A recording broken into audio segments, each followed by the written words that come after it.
For 200 years, the world was absolutely gripped by one of the most brutal, complicated, and honestly misunderstood conflicts in all of human history. This was a clash that would define empires, forge legends, and draw a line in the sand between civilizations that, you could argue, we still feel today. All right, let's get into this incredible story. Yeah, this quote just nails it, doesn't it? The Crusades were never, ever a simple story of good guys versus bad guys. They were this incredibly tangled web of human motivation where deep piety and raw greed literally marched side by side. So how on earth did something like this even begin? Well, it all kicks off in the year 1095, and it starts with a single man giving a speech so powerful that it would convince tens of thousands of people to walk 2,000 miles to go wage a holy war. And this was the man, Pope Urban II. His call to arms just echoed across a really fractured Europe. He painted this vivid picture of Christian pilgrims being attacked in the Holy Land, and he said it was their sacred duty to go and reclaim Jerusalem from Muslim rule. But, and this is the key, there was so much more going on behind the scenes. See, this is what's so fascinating. You've got the stated goal over here, liberate the Holy Land. Sounds noble, right? But now look at the real problems back home. Europe was, to put it mildly, a total mess. You had knights and nobles who did nothing but fight each other. There was famine, chaos, and a whole class of really violent, unemployed warriors who were just looking for something to do and someone to loot. On top of all that, the church itself was desperate to grab more power. So Urban's plan? Well, it was a stroke of absolute political genius. He took all of Europe's internal problems, all that violent energy, and he pointed it like a weapon at an enemy thousands of miles away. He offered people salvation for their souls, sure, but he also promised them land and riches. I mean, what an irresistible combination. And just like that, the First Crusade was on. The journey itself was brutal. But what happened when these crusaders finally got to their destination?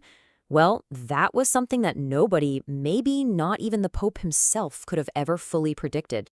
So you have to wonder, how did they succeed against all odds? Well, a few things were going their way. First, this wasn't some unified professional army. It was a chaotic collection of rival warlords, all leading their own factions. But crucially, the Muslim world at that specific moment was politically divided and fighting amongst itself. Add to that the fact that the Crusaders were just completely desperate. They'd come too far to fail. And maybe most importantly, they had this unshakable, fanatical belief that God himself wanted them to win. In 1099, they finally breached the walls of Jerusalem, and what followed was a horrific 3-day massacre. The Crusaders' own accounts talk about streets running ankle-deep in blood as they slaughtered the city's Muslim and Jewish populations without any mercy at all. And out of this incredibly bloody victory, the Crusaders established their foothold. So step 1, they take the city. Step 2, they create something new. They carve out 4 new territories, basically European kingdoms, right in the heart of the Islamic world. It was a shocking success, but it also planted the seeds for a fierce and, let's be honest, an inevitable backlash. The fall of Jerusalem sent absolute shockwaves through the Muslim world. Now, the response was kind of slow at first, but while the Crusaders were busy setting up their new kingdoms, a powerful movement of resistance was just beginning to stir. The first major blow against the Crusaders comes in 1144. A Turkish ruler named Zengi captures the Crusaders' city of Edessa. This, of course, prompts Europe to launch a second crusade, and this time it's led by actual kings. But it was a total, unmitigated disaster. It was plagued by bad planning and infighting from the start. The momentum was definitely starting to shift. You know, the failure of that Second Crusade just emboldened the Muslim forces. And while the kings of Europe were heading home in humiliation, a new leader was emerging who was about to change the entire course of this conflict. His name was Salah ad-Din, but you probably know him by the name history remembers him by, Saladin.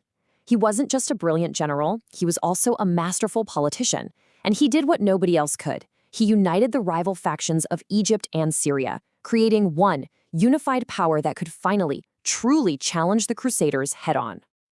And challenge them he did. In 1187, at the Battle of Hattin, Saladin's army lured the main Crusader force into this barren, waterless desert and just annihilated them. A little while later, he marched on Jerusalem. But, and this is such a stunning contrast to what happened in 1099, Saladin offered mercy. He let the Christian inhabitants ransom themselves and just leave the city in peace. So the fall of Jerusalem, again, shocks Europe to its core. The response was the most famous, the most star-studded of all the Crusades. This was the Third Crusade, and it was a genuine clash of titans. To face Saladin, Europe sent its most legendary warrior king, Richard I of England, known to history, of course, as Richard the Lionheart. The stage was now set for one of the most personal and celebrated rivalries the world has ever seen. I mean, think about this matchup. On one side, you've got Richard, ferocious, brilliant, a hot-tempered master of the battlefield. And on the other, you have Saladin, cool, calculating, the chivalrous unifier. Their fight would become the stuff of absolute legend.